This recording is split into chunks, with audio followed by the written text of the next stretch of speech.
The problem that happens with probably 85% of women that have polycystic ovary syndrome who are overweight is that their insulin doesn't work so well. And this happens also in about 15% of thin women that have polycystic ovary syndrome. Probably everybody has some insulin problem at some level. What happens is that insulin is high all the time. So when insulin is high all the time is because the body is sensing that it needs more in order to normalize the sugar. This is Doctor Talks.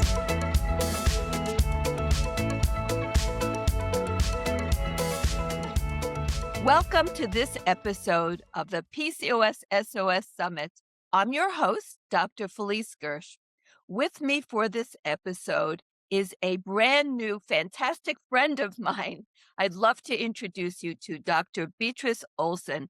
She is a unique character. I'm telling you, this almost doesn't exist. She's an integrative endocrinologist. And we found out that we're kind of like sisters, that I'm the OBGYN, she's the endocrinologist, but we approach women's health and hormones exactly the same. We're going to check it out. Maybe we have a difference or two. We're going to find out. But what I can tell you, this is going to be such a treat. So I'm going to welcome you on, and I'd love for you to first tell us a little bit about your really amazing journey into this field, and then we'll do a deep dive into it. So welcome, Beatriz. Thank you so much for joining me for this episode.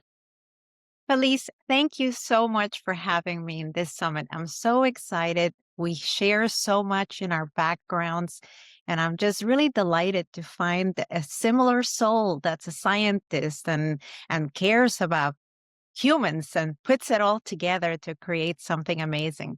So my journey begins actually when I was younger. I came to America as an immigrant from Cuba.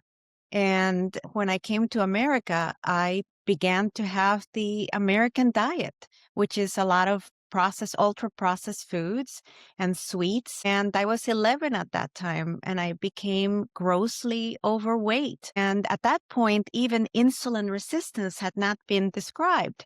But I developed darkness in my armpits and in my elbows and in between my thighs.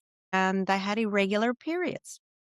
And through this process, there's a lot of prejudice and biases against immigrants in the first place because we're the other. But also there's biases against people that are overweight and obese, and we get treated differently too. So at that time, I was trying to figure out how to help myself, and everybody in my family was telling me that I couldn't control myself and what was wrong with me. So I decided that I needed to learn what was going on and how could I organize myself better. And so it came that I ended up going to Barnard College, and from there I went to the College of Physicians and Surgeons, that's at Columbia University, and I became a doctor. And I was always very curious and interested in understanding how nutrition affects our body and metabolism. So I ended up becoming an endocrinologist, and I did a lot of research trying to figure out what regulates appetite.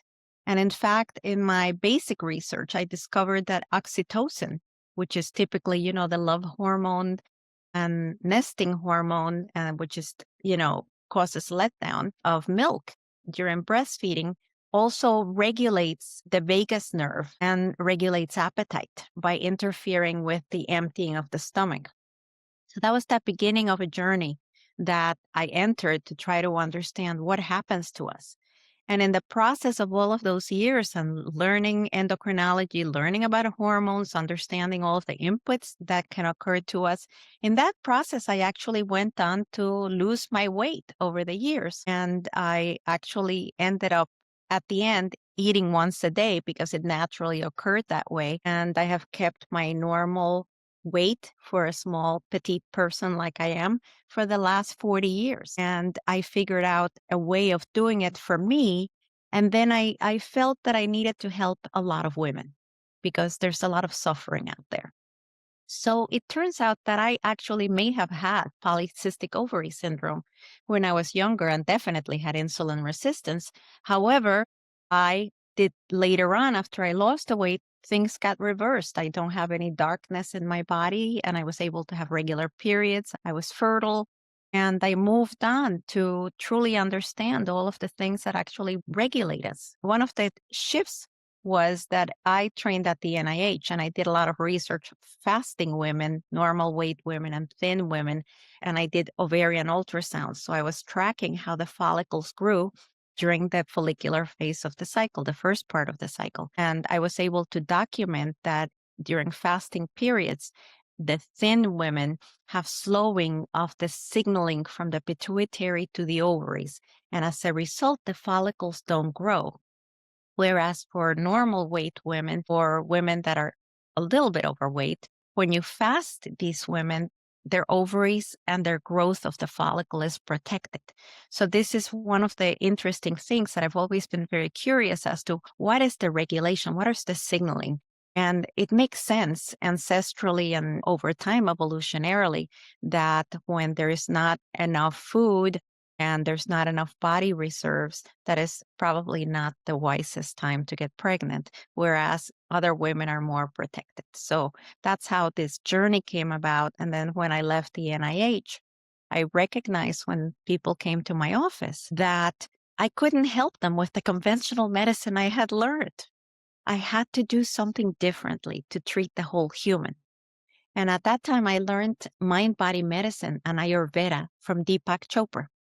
I went to La Jolla and learned about integrative medicine, the idea that we can prevent disease by what we do, and that there's many steps to getting to disease. And conventional medicine teaches us to treat disease, but not to prevent it. So that's when I began 27 years ago, my path as an integrative endocrinologist. I was totally convinced that I could reverse disease, I could prevent disease, and I still am. I love your journey. And what's amazing, I did not know that you were doing those studies with the NIH until you just told me.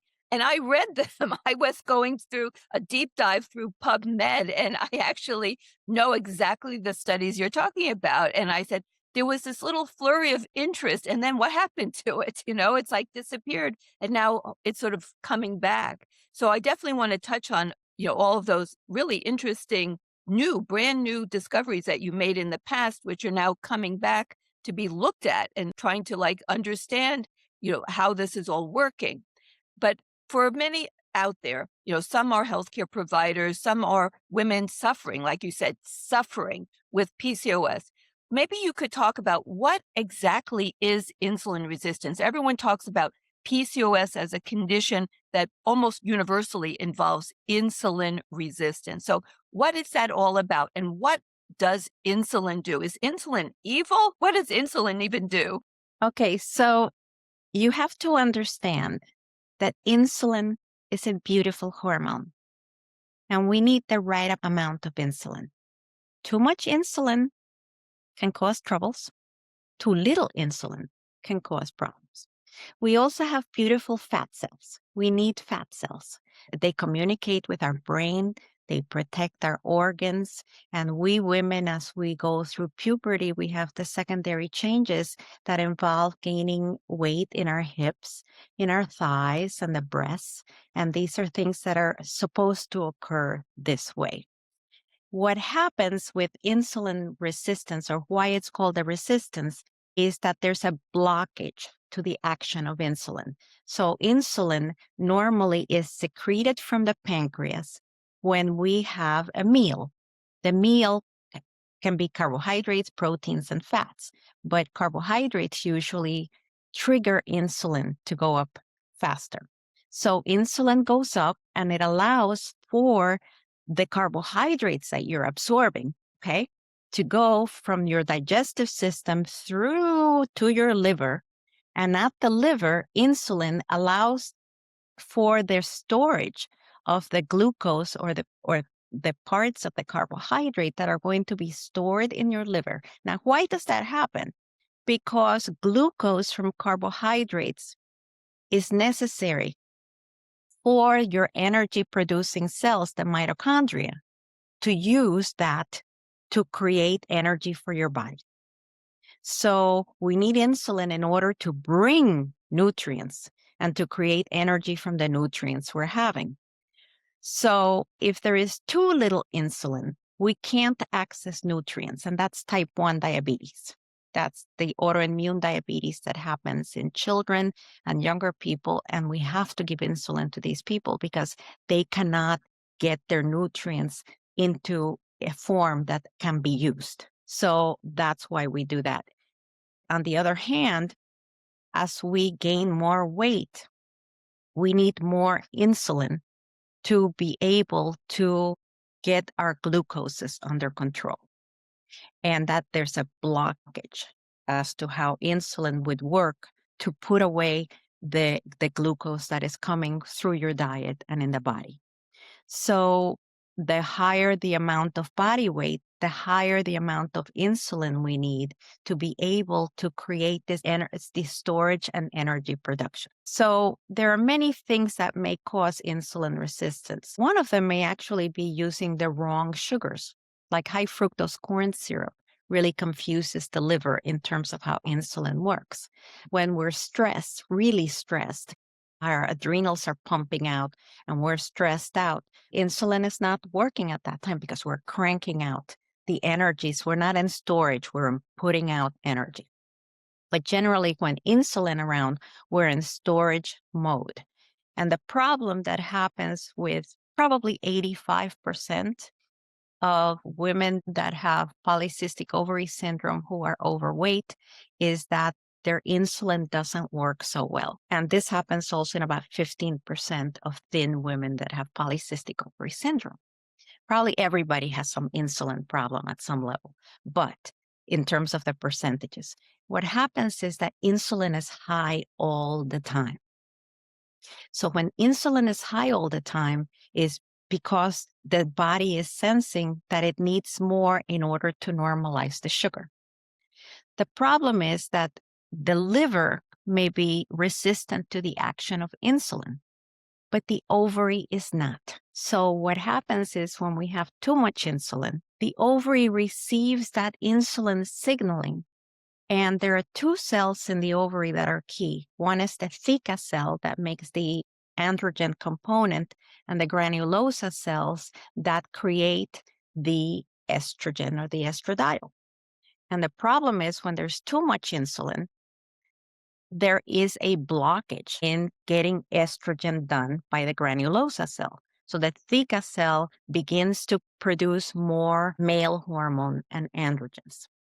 And what happens is that this increased amount of the male hormones gives signaling to the brain, and there's an imbalance of the pituitary hormones so that you don't have the follicle stimulating hormone as high as it should be to make follicles. And instead, you have the theca cells making more male hormone. So this has consequences because the male hormone then works on the liver to decrease the binding proteins that actually hold on to the hormones. And more male hormone is around. Normally, male hormones and female hormones are bound in proteins. So there's a bound form and a free form that does all the work. So that if you have a liver that is producing less binding of these proteins and hormones, you have more free hormone working around. And as a result of that, if you happen to be a woman that has a sensitivity or an increase in the male hormone conversion, you might get hair, you might get acne, you might get hair in the midline or hair loss on top. So there's a combination. And this depends basically on our own genetic makeup. Some of us don't convert testosterone to the active form, dihydrotestosterone, but some of us are real crankers for that side. So depending on how we are naturally made to metabolize these androgens, will show up maybe with it could be that I'm not having periods, but I don't have any excess hair because I'm a good metabolizer of the male hormone. Whereas I could have irregular periods and I could have all of the manifestations of the polycystic ovary syndrome, which would be the excess male hormone and the increase in number of follicles that are not being ovulated in the ovary. And of course, the dysfunction of ovarian function causes irregular periods or lack of periods. So this is how this all works. And it's fascinating and it's very interesting. But I want to add to this that in the United States, we're the highest producers of ultra processed foods. And we have the highest percentage of, we have obesity epidemic, we have a diabetes epidemic. And if you compare the number of women that are being affected with polycystic ovary syndrome, we have a higher percentage than other countries have. And the thinking is that because we're persuaded to have all of these ultra processed foods all the time, we're shifting our balance so that we become naturally insulin resistant. And through that, then we're getting more of these polycystic ovary syndrome expressions. And sadly, we now have even many young girls that are developing type 2 diabetes, and 1 in 5 of those girls will have polycystic ovary syndrome. Part of this is the high insulin, and part of the problem is that too much of the male hormones that are produced by the ovary and perhaps the adrenal gland. And then there's other components. There's apparently gene-wide assessments that have found that 50% of women that have polycystic ovary syndrome have a particular type of gene, polymorphisms or variations of this gene that cause the triad of having the polycystic ovaries, the ovary not working as well, and the excess male hormone production with the higher pituitary luteinizing hormone LH versus FSH. So we're talking about a multifactorial problem, but insulin resistance or blockage to the action of insulin, I believe, is a major contributor to a multifaceted problem. And there's many things that we can do to prevent this. And the earlier we start, the better. Oh, absolutely. And an epidemic it is worldwide. I mean, there's not a continent that holds people. I'm not sure about Antarctica, but there's not a continent that doesn't have really an explosion. That's why when you look at research for PCOS, it's in Iran, it's in China, it's in India, it's like everywhere because this is affecting women everywhere. And one of the other things that's always talked about in women with PCOS is this chronic state of inflammation. So does inflammation maybe related to the diet or other issues, how does inflammation play a role in the development of insulin resistance or its exacerbation? Well, I think it's a fabulous question because I think inflammation and oxidative stress are actually the origin of aging diseases and aging problems. Inflammation can come from many places. Okay, so inflammation is a state, it feels like you have a virus. You feel like a certain fatigue, your body has some fog, but inflammation can come from all places. But I want to put some attention on the digestive system. So if you eat not the right foods, if you eat the ultra processed foods, there is the possibility that you get the wrong bacteria in the intestines. And you know the beautiful microbiome, all of those trillions of good bacteria that you're carrying around that are protecting you. They're creating vitamins. They're metabolizing things. And also they communicate with the vagus nerve, which controls the motility of the digestive system and sends signals to the brain, and that alters mood. So you can imagine that the bacteria in your intestines must be tended like a beautiful garden. And if we don't tend it like a beautiful garden, then we get overgrowth of things that we don't like. That's called dysbiosis, and that causes inflammation. In addition, if we eat foods that have been treated with certain pesticides, or if we have foods that are not working for us, what happens is that we get leaky gut. So that our gut, which is supposed to be nice and tight like this, if I were to show you this, and then all of a sudden, instead of having these tight cells working together, they open up. So things that are inside that are supposed to be going through are beginning to leak through. And then the immune system gets activated, you get more inflammation in the body, and then you get autoimmune diseases because the fighting systems, the antibodies that are made to fight the proteins that are coming in on parts of the bacteria, actually go around your body. And then they recognize pieces of tissue, your own tissue, your thyroid, other places that look like a little bit of what that antibody got developed to. So all of a sudden you get Hashimoto's thyroiditis as part of the problem, and you get inflammations in other places. And too much food does this too. So if you're eating multiple times a day and you're eating the wrong foods, you overwhelmed the capacity of the liver and the mitochondria, the energy making units. So they get tired, they get exhausted. And when they get exhausted, guess what? You lose your energy. And that is inflammation. So there's fat cells by themselves, excessive fat cells send inflammatory signals to the body. So it's a complicated thing. So at the end is how do we bring that inflammation down? And we bring it by eating the right foods and tending to our digestive system, making sure that our oral health is good, because a lot of inflammation can come from the mouth and we don't know it and it's happening with us. So these are the different things that we have to think about. And that's why it's about integrating. It's about the wholeness of who we are and tackling this problem from multiple angles, because it's multifactorial. One thing that we do is not going to be enough. That's what I've discovered. Definitely complicated. I remember back in 2015 when the first article came out of China, actually showing that dysbiosis or abnormal gut microbiome was highly prevalent in women with PCOS. And then you put it all together, you bring it back into the endocrine system. In terms of talking about the endocrine system, I know a lot of people, they talk about hormones and what they do, but a lot of people don't know, like, what exactly is the role of a hormone? So we have all these different hormones and they have very important roles, but maybe you could just go back to basics 101. So what exactly is a hormone? What is the endocrine system? Just to make it simple, we have glands in the body.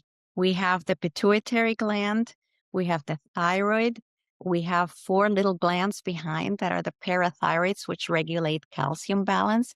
And as we move down, we have our adrenal glands that regulate cortisol and how we deal with stress or overstress sometimes. And then as we move down, we have the ovaries and we have the testicles in men. So just to make that simple, and of course, the pancreas is a huge gland that is the organ responsible for secreting insulin. And also when insulin goes down, because our sugars go down, the pancreas also secretes a hormone called glucagon, which makes the liver put out nutrients. So what are hormones? So hormones are little signaling molecules that are secreted and they go into the blood and they bind little receptors. So they have a binding site. So it's like if you have seen the lunar module go into its landing docket, that's how a little hormone goes and goes poof in there. So what happens is once it gets in there, a number of reactions happen that change how proteins are responding to things. For example, thyroid stimulating hormone from the pituitary goes to the thyroid. And when it gets to the thyroid, it makes it take up iodine because we need iodine. And it makes it make thyronines so that you put these two things together to create thyroid hormones, which are T4 and T3. So they're signals from different places that create more, we could be creating more hormones so they can create actions like insulin, which is to begin to process the glucose to go into either storage or to be utilized in the system that creates energy. It's called the Krebs cycle. So they are like incredibly beautiful. Hormones just give spice to life, truly. They are really delicious. They do all sorts of things. Imagine like your sexuality, sexual drive comes from testosterone in us, truly. And as we get older, we need more testosterone. And interestingly, that is a problem for women who have polycystic ovary. On the other hand, women with polycystic ovary have a greater sex drive than women that don't have polycystic ovary. So there's gifts of both sides in variable ways, as I find it with my years of experience with patients. So hormones really matter, clearly. And now and you have to tell me, is this a hormone? Is this a peptide? What the heck is it? but it's been so in the news. GLP-1. You're our special, guest endocrinologist. You have to say a few words. What the Have heck is it? And why are we using a drug mimic of it? And like, how do we get it? And can we just make it ourselves? And why are so many people taking these mimicking drugs for the GLP-1 and similars to try to lose weight? So what's going on here? All right. So these are glucagon-like proteins, and that's what they're called. And they are peptides that are called the incretins. We all can make these molecules. GLP-1 is naturally made in the small intestine, and it is made as a result of our chewing foods. If you chew food slowly and if you eat slowly, you get GLP-1 signaling coming from your intestines, telling your brain that food is coming and telling your stomach to stop emptying so that it can get what is coming in. When our stomach stops emptying fast, we get fuller faster. So that if you eat slowly, you're crunching up your glucagon-like peptides, and that helps you to eat less and not gain weight. If we eat very fast, we don't give that signaling. So we identify that we have had enough when we get the stretch signals from the stomach. And that's kind of too late. Then we've eaten too much. So that's number one. So we have the capacity to have glucagon-like peptides activated in us. And also, if you eat a lot of vegetables, there was a recent study looking at plant proteins that were given to women in the morning for a period of time, and they had an increase in GLP-1 levels that were measurable. So GLP-1 is a signal molecule. It could be considered a hormone because it's traveling from where it is secreted, but it's going to various places. It's also going to the brain, and it's signaling to the brain that you're having food, that you're having enough.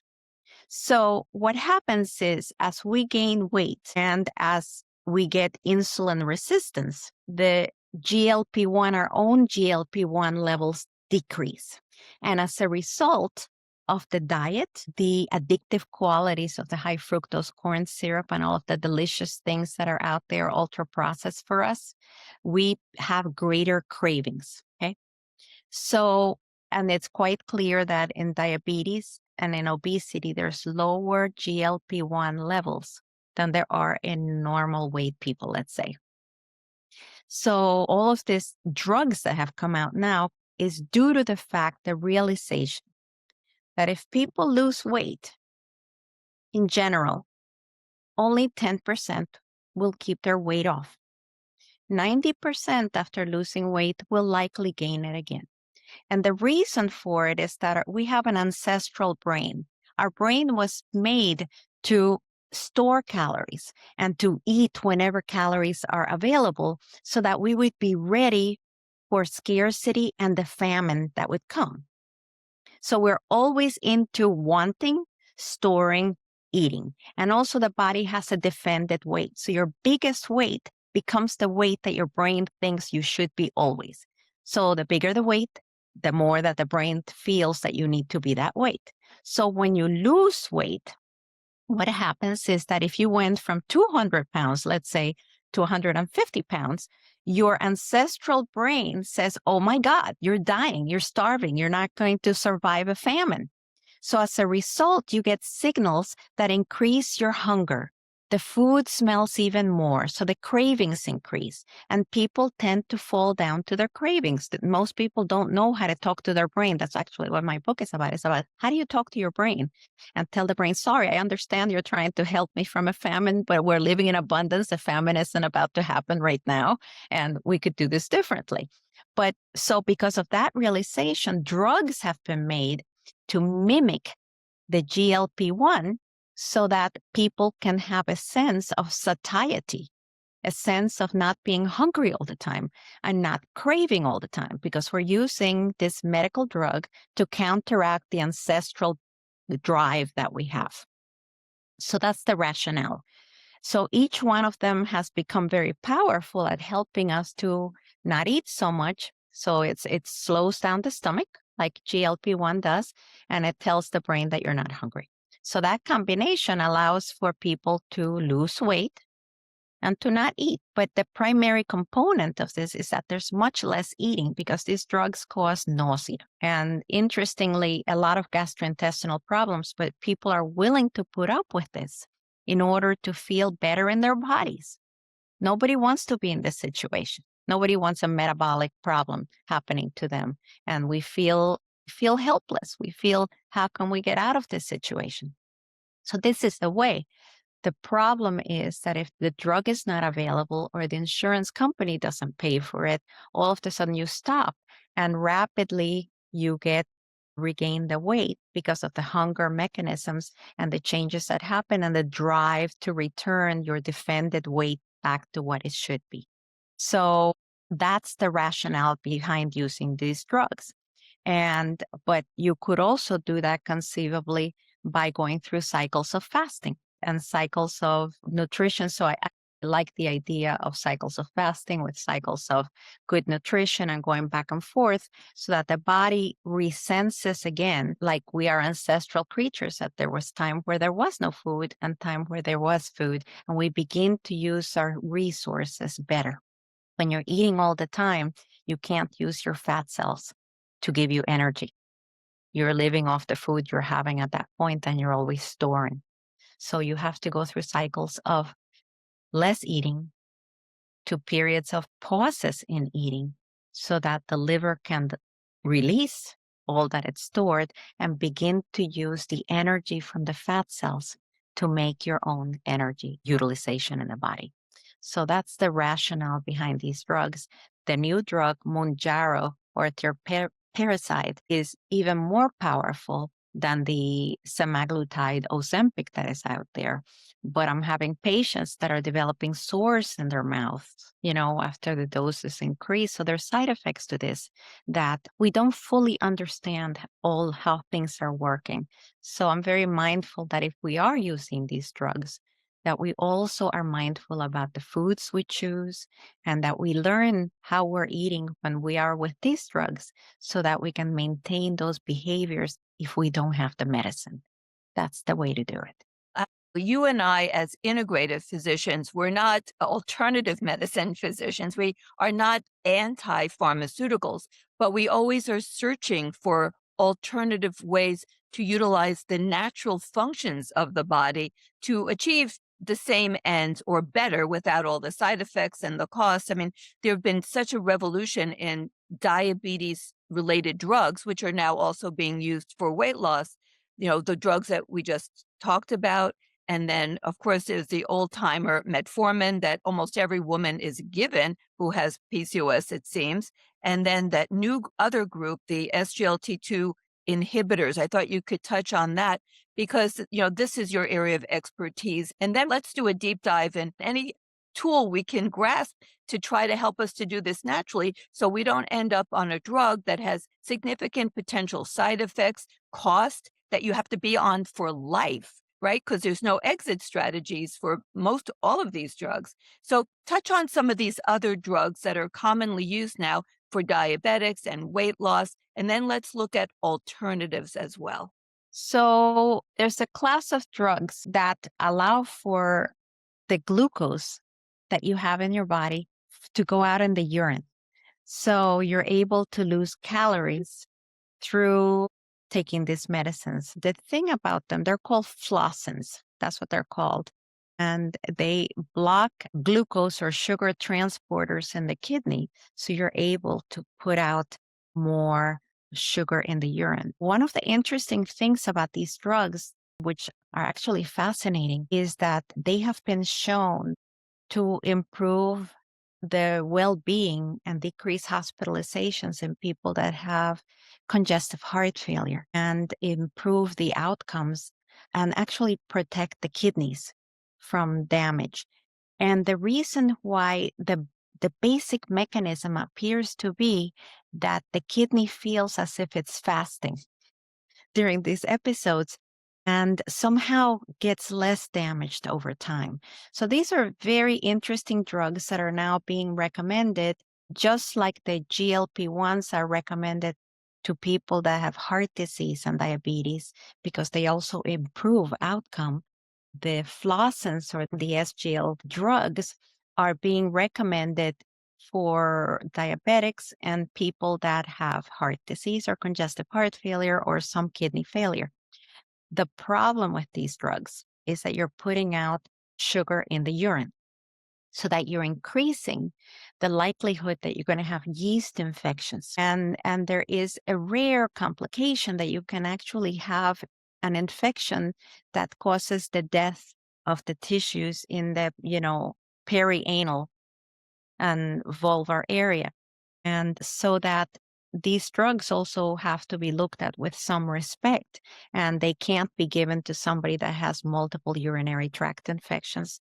And I have a number of patients that have recurrent urinary tract infections, and they could definitely use this drug. They can't use it. Or people that are highly reactive to the GLP and can't take that either. So we have a whole range of things that we can do. And I like the idea. As you say, there is such an importance, and the gifts that we have as being integrative physicians is that we have various arrows in our quiver. So when you need to use a medicine, we can use a medicine. But when we can prevent something from happening or reverse something from happening, activating our innate healing system, that's the way to do it. So these are some of the drugs that we're using, and they're very effective in diabetes. And as you know, what is beginning to happen is that these drugs are becoming so powerful because how much weight do you actually lose when you're trying to lose weight? Normally, if we lose weight, we lose 8% of our weight, and then we go into a plateau. The body doesn't want us to lose any more weight.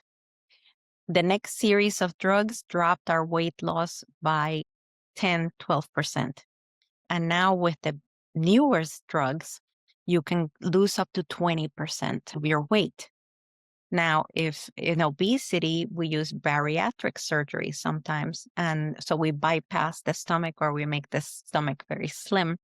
So the amount of food going there is lower. Interestingly, that shifts the balance, so it increases the GLP-1s naturally in the body. And you can lose 30 to 40% of weight after those procedures. So increasingly, drugs are becoming as strong as having the bariatric surgery procedure, if you can understand that. But there's problems with all of these. The bariatric surgery, a lot of people can have rebound weight gain. And of course, there's vitamin deficiencies, nutritional deficiencies, depending on what it is. And there can be episodes of very low blood sugar after a gastric bypass. And I have seen 2 cases of people that acted as if they were demented. And it's because they were not absorbing thiamine, key vitamins of the body because of the bypass. So anything that we do, again, we have to do it very thoughtfully. And if there's some way of creating wellness with the least amount of drugs, why not? And I just want to say another thing. I love metformin. I remember when Dr. Nestler in the late 90s showed for the first time, he did studies both with metformin and then with inositol. And metformin blew my mind at that time in 1998 because it normalized the cycles, menstrual cycles in women. And this is women that were not having periods. And all of a sudden it normalized menstrual cycles, but they lost weight. And that was the first time that I in 1998, I think it was, that I began to recognize this drug is amazing. The other thing about metformin is that it's an anti-aging medicine.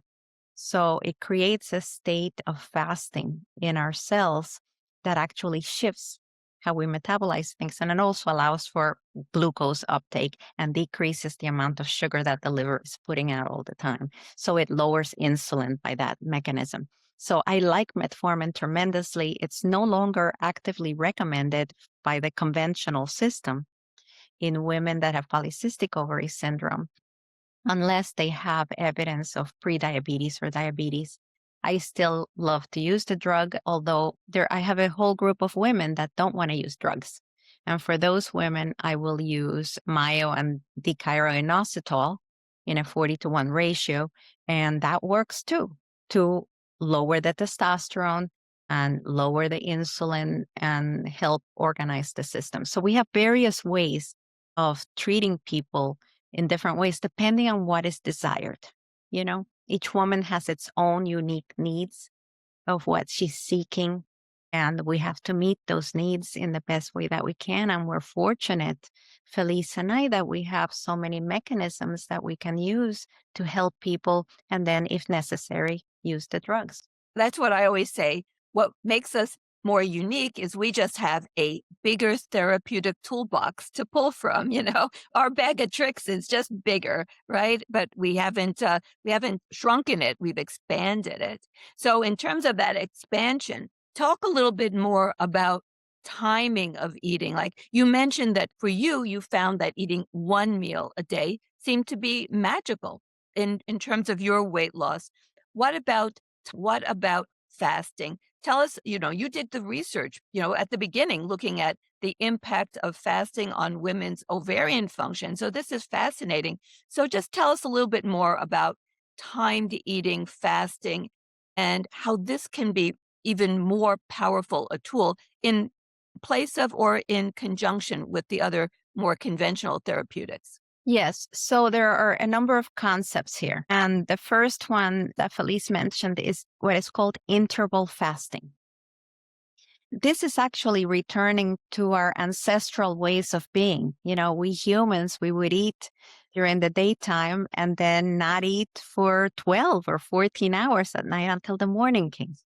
And then during the morning, the light and, the day-night cycle, there's different hormones that get secreted at different times. So we're truly, truly ancestral creatures. And we're like plants. We need the sun. In the morning, testosterone goes up for men. Cortisol, our adrenal glands wake up and start activating. The liver gets ready to begin to process the energies that are going to receive. At nights, in contrast, we secrete growth hormone. And that's why children grow a lot at nights. And we adults can have growth hormone too that helps us to, create, make, and keep us strong. So the day-night cycle is important. So interval fasting has various cycles. Is you eat during a period of the day, and then you fast during a period of the night. The question is, how much fasting do you have to do? So what I have tended to do, what turned out to for me, which is not necessarily what may be for you, is try to figure out how you're eating. A lot of Americans are eating 3 meals a day and multiple snacks. We do not need that at all. We need so much less food than we think we need, but we need good foods. We need adequate protein. We need great vegetables. Non-starchy vegetables are a superb way, and good fats. We need the energies. The question is how we're getting it. So if you're eating ultra-processed foods, those are empty calories. You're just increasing your insulin all the time continuously, and that's going to mess us up and cause all of the problems that we're having, including the PCOS. So if you're having 3 meals a day and snacks, get rid of the snacks first. And then figure out, okay, I'm going to eat between, let's say, 11 o'clock and 7, 11 o'clock in the morning and 7 at night. During that period, I'm going to have my brunch and I'm going to have my dinner. But after I finish my dinner, I'm not going to eat from that point until the next day. So that would be a 16 period of fasting and an 8-hour period of eating. So why does that matter? Well, it turns out that the liver holds on to energy. We have enough storage in there as glycogen. Glycogen is like little linked sugars together. So they're like chains, and then they come out when we need them. But the liver can hold on to 12 hours of energy inside, so that if you want to shift and begin to use your fat cells as energy sources to lose weight, you need to have at least a period of 12 hours of not eating to be able to shift the system. So the liver has 2 ways of making energy.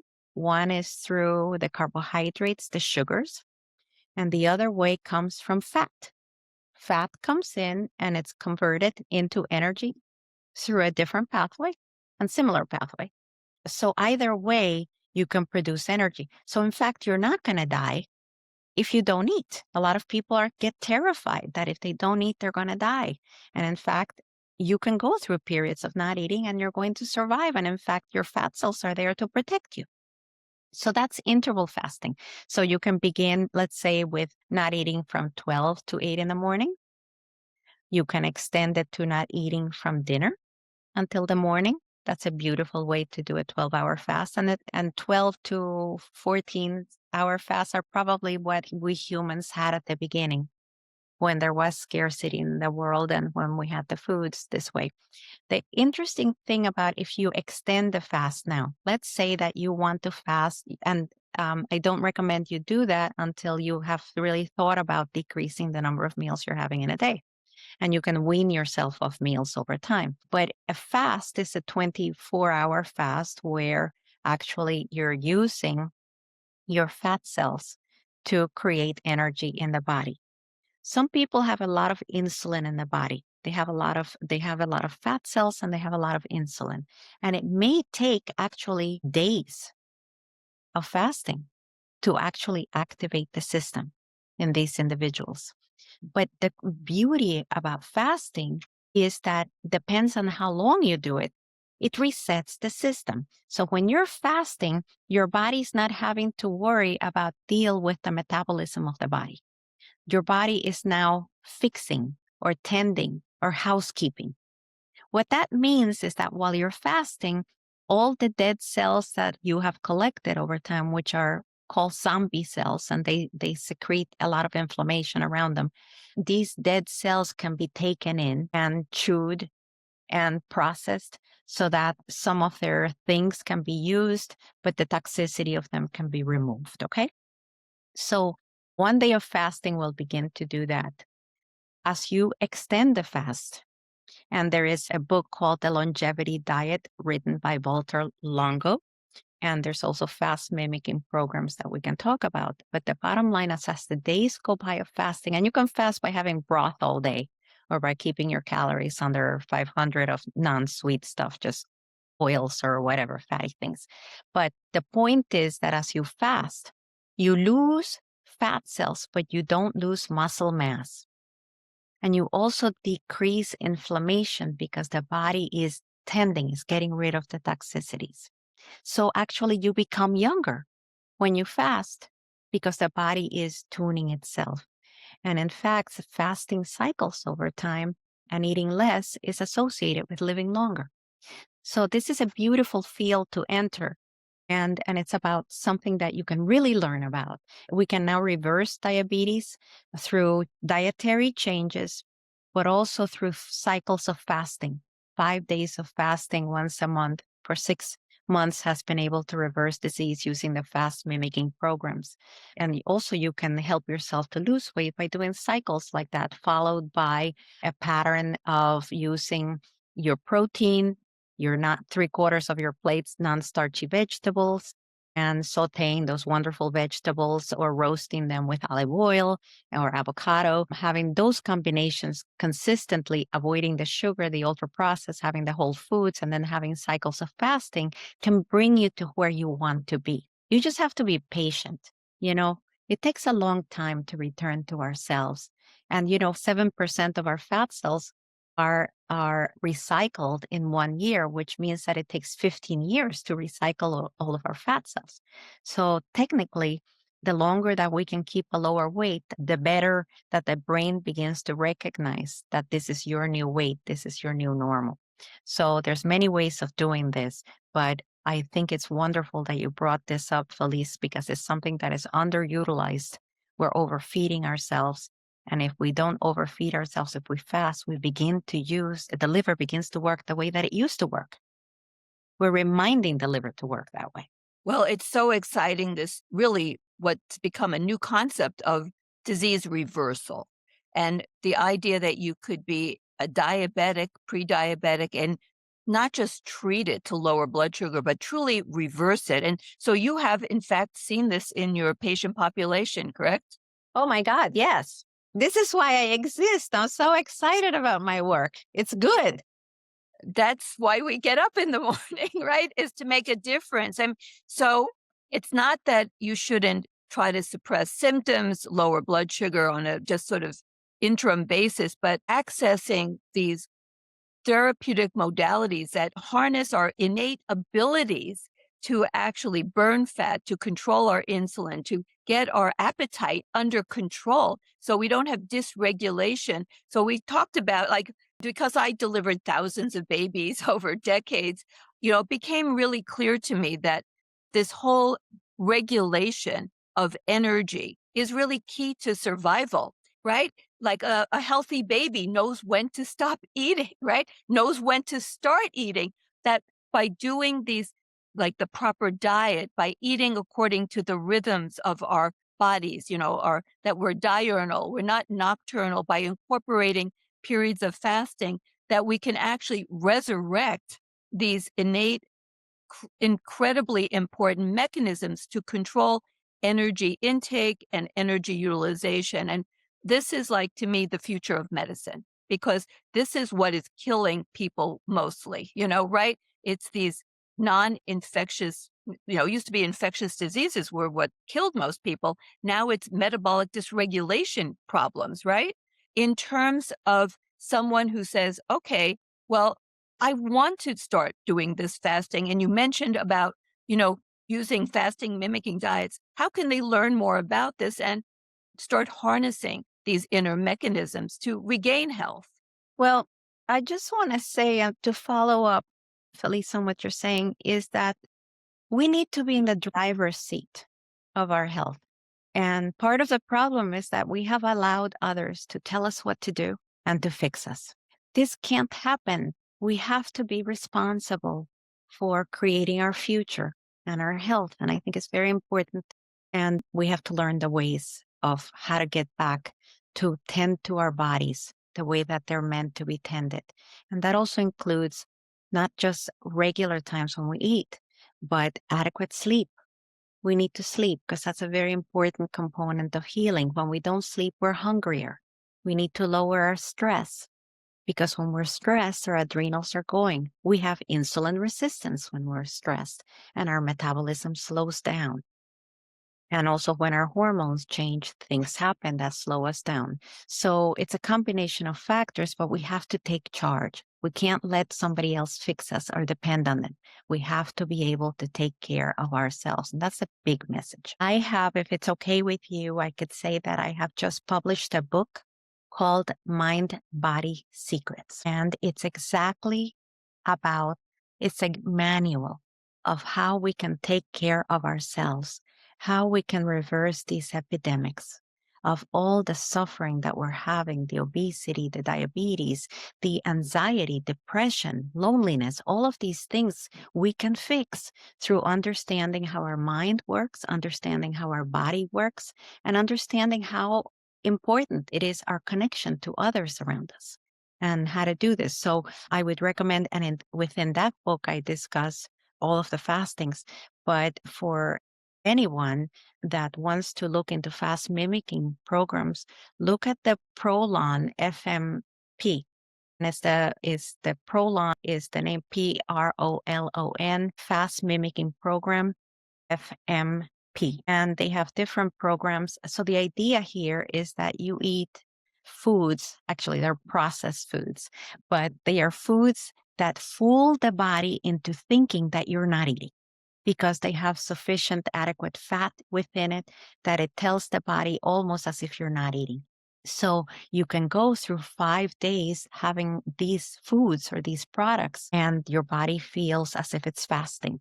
That means that it's doing the things that I told you about that happen after a few days of fasting. For some of us, we may not want to spend the money for the 5 days of food. You could try it for 1 day and see if that works for you. Alternatively, you can do this at home yourself using broth. I think that broths is a wonderful way to keep yourself well hydrated and also to do this. You must be taking some multivitamin when you do this. And if you're using drugs for diabetes, you need to discuss that with your regular doctor so that when you're fasting, there's appropriate adjustment of your medications, particularly if you're taking insulin or if you're going to do a long fast or if you're taking metformin. I would also discuss that with your doctor. Well, thank you so much for that. And also for bringing in all of what we'll call the critically important ancillary parts of being healthy, like dealing with stress and having relationships and purpose and sleep. And, we always put in fitness and avoidance of environmental toxicants. It's like, it's not one thing. It definitely is the total package. I cannot wait to read your book. I'm telling you, I am so excited for it. And what about other ways that people can reach you? I mean, everyone wants to read your book. And I know it's already in Amazon or it's a bestseller. It's number one. Number one bestseller. I know. I'm so proud. I'm so proud of you. And so everyone's going to want to read your book. And how else can they follow you or learn more about you, or if they want to come and see you? Well, the name is Beatriz with a Z, Olson.com. Just BeatrizOlson.com will take you to my website and all of the offerings that are going on. And yeah, I'm happy to serve. Well, thank you. And you definitely have helped so many thousands of women just with this interview to understand these complexities of the endocrine system and insulin resistance and modalities that we can use to restore health. Absolutely essential for happiness and healthy longevity. So thank you again. It's been wonderful to get to know you, my new best friend. Well, thank you for having me and giving me the opportunity to work with you to help so many women in the world. This is what it's all about, women helping each other lift the world and heal it. Thank you, Felice. Thank you for tuning in to Dr. Talks. We hope today's episode has enlightened and inspired you on your path to optimal health. Each day is a new opportunity to make choices that empower your well-being. For more insights and strategies, subscribe to our podcast and visit our website, www.drtalks.com. Stay connected, stay healthy, and join us next time on Dr. Talks, real talks from real doctors on the issues that matter to you most.